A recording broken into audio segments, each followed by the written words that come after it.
राजस्थान में प्रसूताओं की मौत का सिलसिला थमने का नाम नहीं ले रहा है। बांसवाड़े में एक बार फिर प्रसव के बाद एक महिला की मौत ने सरकारी स्वास्थ्य व्यवस्था पर गंभीर सवाल खड़े कर दिए हैं, क्योंकि परिजनों का आरोप है कि अस्पताल में समय पर इलाज ही नहीं मिला, लापरवाही बरती गई और जिला अस्पताल रेफर करने में भी देरी की गई, जिसके चलते प्रसूता की मौत हो गई। हालांकि ऐसा पहला मामला नहीं है, इसके पहले भी राजस्थान में कई प्रसूताओं की मौत सिस्टम पर गंभीर सवाल खड़े कर चुकी है। राजस्थान में प्रसूता की मौत का सिलसिला थम ही नहीं रहा है।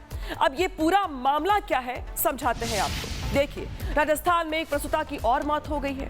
यहाँ पर गांगड़ तलाई सीएचसी में ये महिला आई हुई थी। सामान्य प्रसव के बाद इस मौत को लेकर के कई सवाल खड़े हो रहे हैं, क्योंकि प्रसव के कुछ घंटों के बाद ही हालत महिला की बिगड़ गई। रात भर प्रसूता का खून बहता रहा। सुबह जिला अस्पताल आनंद फानन में उसे रेफर किया गया। रास्ते में ही प्रसूता की मौत हो गई। बता दें आपको कि अब तक 6 प्रसूताओं की मौत हो चुकी है, जो सवाल खड़े करती है कि आखिर राजस्थान में क्या हो रहा है, स्वास्थ्य महकमा कैसे काम कर रहा है, आखिर क्यों स्वस्थ महिलाएं डिलीवरी के लिए जाती हैं और लाश बनकर वापस लौटती हैं। रिपोर्ट दिखाते हैं आपको इससे जुड़ी हुई।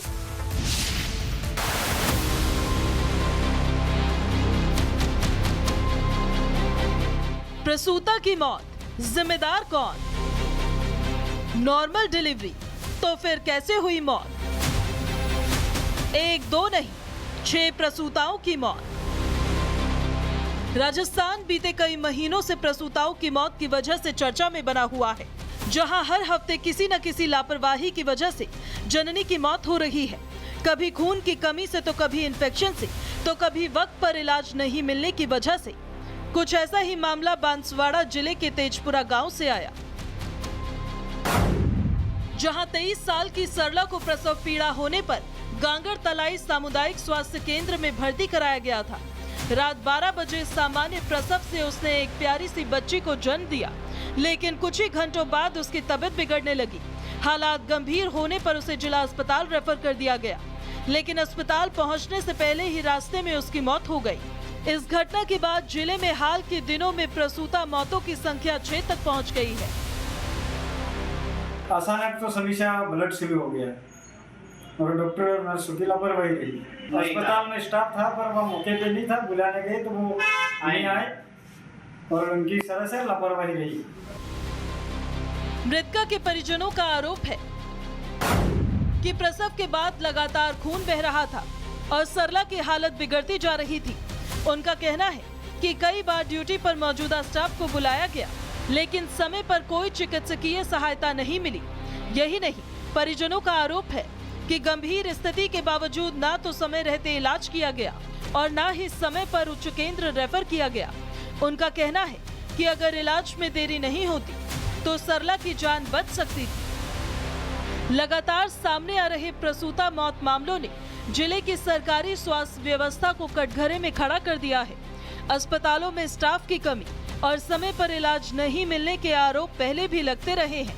इस बार भी एक नवजात तो सुरक्षित है, लेकिन उसकी मां की मौत ने स्वास्थ्य सेवाओं की तैयारियों और जिम्मेदारी पर गंभीर सवाल खड़े कर दिए हैं।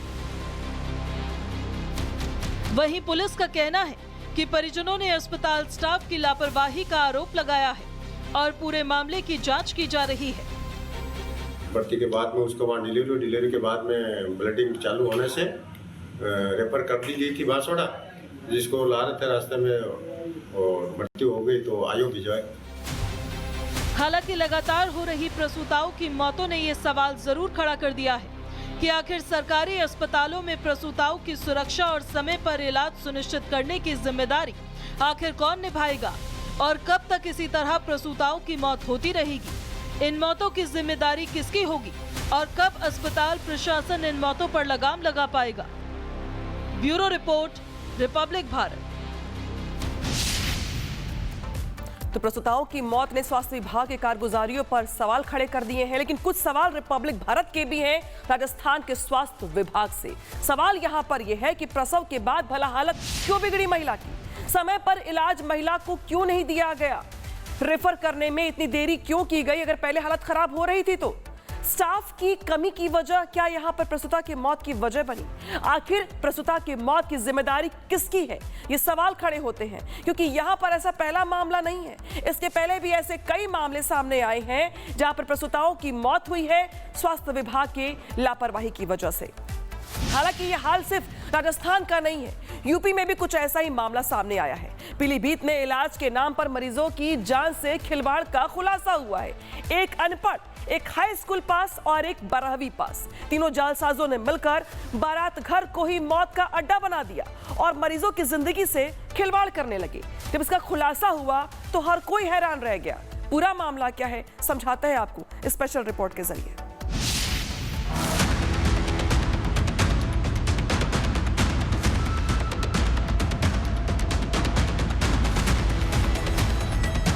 डॉक्टर बनने का सपना बहुत लोग देखते हैं। डॉक्टर बनने के लिए पहले मेडिकल की पढ़ाई करते हैं और फिर प्रैक्टिस। लेकिन पीलीभीत में एक अनपढ़, एक हाई स्कूल पास और एक 12वीं पास युवक ने गिरोह बनाकर पूरे मेडिकल सिस्टम में ही सेंध लगा दी। ये महफूज आलम, कौशर अली और रोहित हैं। तीनों के तीनों अव्वल दर्जे के जालसाज। तीनों ने न तो कभी मेडिकल कॉलेज का मुंह देखा, न ही मेडिकल इक्विपमेंट्स। फिर भी तीनों मिलकर पीलीभीत में मरीजों का इलाज करने लगे। तीनों को डिग्री की कोई जरूरत नहीं थी, क्योंकि तीनों के झोले में ही पूरा मेडिकल सिस्टम बसा था। इसलिए अस्पताल नहीं था तो बारात घर को ही ठिकाना बना लिया। तीनों आरोपी पीलीभीत में आरोग्य दवाखाना, दर्द निवारण केंद्र का बैनर पोस्टर लगाकर दवाइयां बांट रहे थे।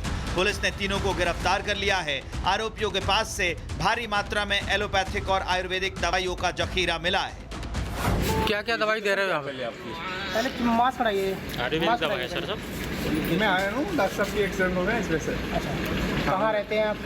मुरादाबाद। एजुकेशन क्या है आपकी? डॉक्टर साहब वो आते हैं, मैं नहीं आता।